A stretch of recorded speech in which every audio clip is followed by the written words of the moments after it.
కొమరం భీం ఆసిఫాబాద్ జిల్లా వాంఖిడిలో ఉద్రిక్త పరిస్థితులు నెలకొన్నాయి. ఆశ్రమ పాఠశాలలో మరణించిన విద్యార్థిని శైలజ గ్రామానికి వెళుతున్న తుడందెబ్బ నేతలను పోలీసులు అడ్డుకున్నారు. గ్రామానికి వెళ్లేందుకు అనుమతి లేదంటూ వారిని ఎక్కడికక్కడ పోలీసులు నిలదీశారు. ఇక దీంతో పోలీసులకు నిరసనకారులకు మధ్య వాగ్వాదం చోటు చేసుకుంది.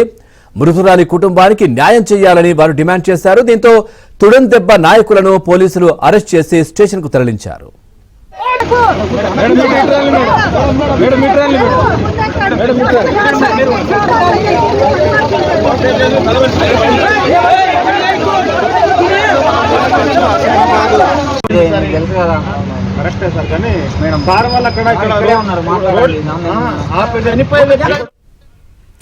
చూస్తున్నాం కొమరం భీం ఆసిఫాబాద్ జిల్లా వాంకిడిలో ఉద్రిక్త పరిస్థితులు నెలకొన్నాయి. ఆశ్రమ పాఠశాలల్లో మరణించిన విద్యార్థిని శైలజ గ్రామానికి వెళ్తున్న తుడందెబ్బ నేతలను పోలీసులు అడ్డుకున్నారు. ఓవరాల్ గా ఈ అంశానికి సంబంధించి మరింత సమాచారాన్ని మా కరెస్పాండెంట్ మాంతయ్య అందిస్తారు. మాంతయ్య, పూర్తి డీటెయిల్స్ ఏంటి దీనికి సంబంధించి?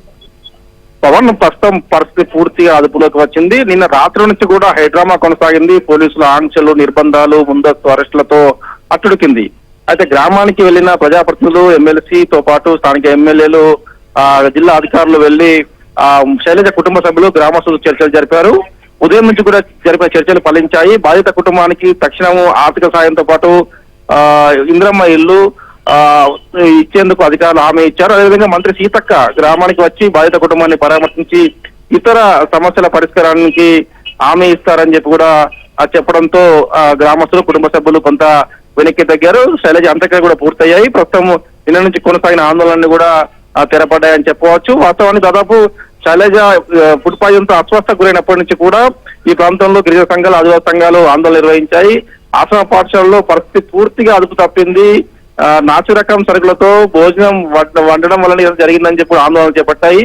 దీని కొనసాగింపుగా 60 మంది బాలికలు అస్వస్థ గురిగాగా అందులో శైలజ మరణం స్థానికంగా కలకలం రేపింది. ప్రస్తుతం అధికారులు, జిల్లా ప్రజాప్రతినిధులు ఇచ్చిన హామీతో కుటుంబ సభ్యులు, గ్రామస్తులు ఆందోళన విరమించారు. ఆమె అంత్యక్రియలు కూడా పూర్తయ్యాయి. పరిస్థితి పూర్తిగా కంట్రోల్కి వచ్చింది. Pavan, right, thank you Manthaiah, thanks for the updates. ఏదైతే వాంకిడి ఆశ్రమ స్కూళ్లలో ఫుడ్ పాయిజన్ ద్వారా శైలజ అనే అమ్మాయి మరణించడం జరిగింది. నిజానికి మనందరికీ కూడా ఈ విషయం చాలా బాధాకరమైన విషయము.